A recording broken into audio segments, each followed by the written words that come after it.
श्री स्वामी समर्थ. जेव्हा आपण केलेल्या कष्टाचा पैसा आपल्या हातामध्ये येतो किंवा आपल्या पगाराचा पैसा आपल्या घरामध्ये येत असतो तेव्हा आपल्याला खूप आनंद होतो. पण अनेकदा असं होतं की पगार हाताला लागताच तो पाण्यासारखा वाहून जात असतो. महिना कसा निघणार ही चिंता मनाला सतावून जात असते. खास करून शहरामध्ये राहणाऱ्या लोकांना हा खूप जास्त मानसिक त्रास असतो. शास्त्रात आणि आपल्या संस्कृतीत काही असं नियम सांगितलेले आहेत ज्याचं पालन केल्यावर घरात आलेली लक्ष्मी स्थिर राहते आणि पैशामध्ये सुद्धा बरकत होत असते.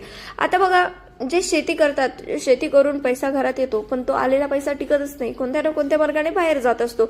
असंच नोकर वर्गाचं सुद्धा असतं.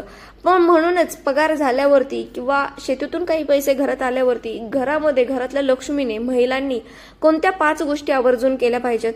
सर्वात पहिली आणि महत्वाची गोष्ट म्हणजे कृतज्ञता. पगार हातात आल्यावरती किंवा आपल्या शेतीचा पैसा आपल्या हातात आल्यावरती सर्वात आधी देवाचा आभार मानायचे, कारण त्याच्यामुळेच आज ही गोष्ट आपण करू शकलो, इथपर्यंत पोहोचू शकलो. पगाराचा पहिला हिस्सा, भले तो 10, 50, 100, 5, 1 रुपया असो, देवाच्या नावाने तो तुम्ही बाजूला काढून ठेवा. याला आपण दशांश देण्याची पद्धत म्हणतो. हे पैसे नंतर एखाद्या गरीबाला दान करा किंवा मंदिराच्या पेटीत टाका किंवा तुम्ही त्याच्यातून काही नंतर देवासाठी खरेदी करू शकता, अन्नदान करू शकता. ज्या घरात दानाची वृत्ती असते तिथे लक्ष्मी कायम राहते, कधीच कमी पडत नाही. पगार झाल्यावरती काही वस्तूंची खरेदी करणं सुद्धा अत्यंत शुभ मानलं जातं. समुद्र मंथनातून लक्ष्मीची उत्पत्ती झाली, त्याचबरोबर मिठाची उत्पत्ती समुद्रातूनच झाली, म्हणूनच मिठाला लक्ष्मीचं प्रतीक मानलं जातं. त्या पैशातून महिनाभराचं तुम्ही मीठ, खडे मीठ नक्की विकत आणा. तसेच घरात काहीतरी गोड किंवा साखर आणणं सुद्धा शुभ मानलं जातं.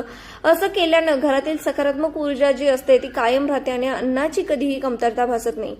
आता अनेक घरांमध्ये महिला संध्याकाळी झोपतात किंवा घरात अंधार ठेवतात, ज्यामुळे घरात लक्ष्मी कधीच प्रवेश करत नाही. बघा, सगळे म्हणतात की संध्याकाळ झाल्यावरती घराचं दार उघडं ठेवावं, लक्ष्मी येण्याचं टायमिंग झालंय, घरामध्ये दिवाबत्ती करावी.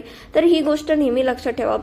त्या दिवसापासून, म्हणजे ज्या दिवशी तुमच्या हातामध्ये पैसे येतात तुमच्या कष्टाचे, त्या दिवसापासून किमान संध्याकाळी शुभंकरोती म्हणा आणि उंबरट्यावरती दिवा लावा. घराचा मुख्य उंबरटा हा लक्ष्मीचा प्रवेशद्वार असतो, ते नेहमी स्वच्छ ठेवलं पाहिजे. तिथे हळदी कुंकू व्हावं. संध्याकाळी कोणालाही पैसे उधार देऊ नका किंवा कोणाकडून घेऊ नका. ही वेळ केवळ लक्ष्मीच्या स्वागताची असते. लक्ष्मी तिथेच राहते जिथे स्वच्छता असते. आपली तिजोरी किंवा जिथे आपण पैसे ठेवतो ते कपाट विस्कळीत नसावं. तिजोरीमध्ये पैशांसोबतच एक अखंड सुपारी किंवा गोमती चक्र ठेवा. लाल कपड्यात थोडे तांदूळ आणि हळद बांधून ठेवणंही खूप शुभ मानलं जातं. पगार आल्यावर त्यातील काही पैसे आधी कपाटात ठेवा आणि मगच खर्च करायला सुरुवात करा. आणि ज्या दिवशी तुमचा पगार होतो त्या दिवशी कधीही पैसे खर्च करू नका आणि कपाट कधी तुमचं पूर्णपणे रिकामं ठेवू नका. तुम्ही जिथे पैसे ठेवतात ते ठिकाण. तर हे होतं काही साधे पण अत्यंत प्रभावी उपाय, जे केल्यानं तुमच्या मेहनतीचा पैसा सत्कारणी लागेल आणि घरात कायम सुखसमृद्धी टिकून राहील.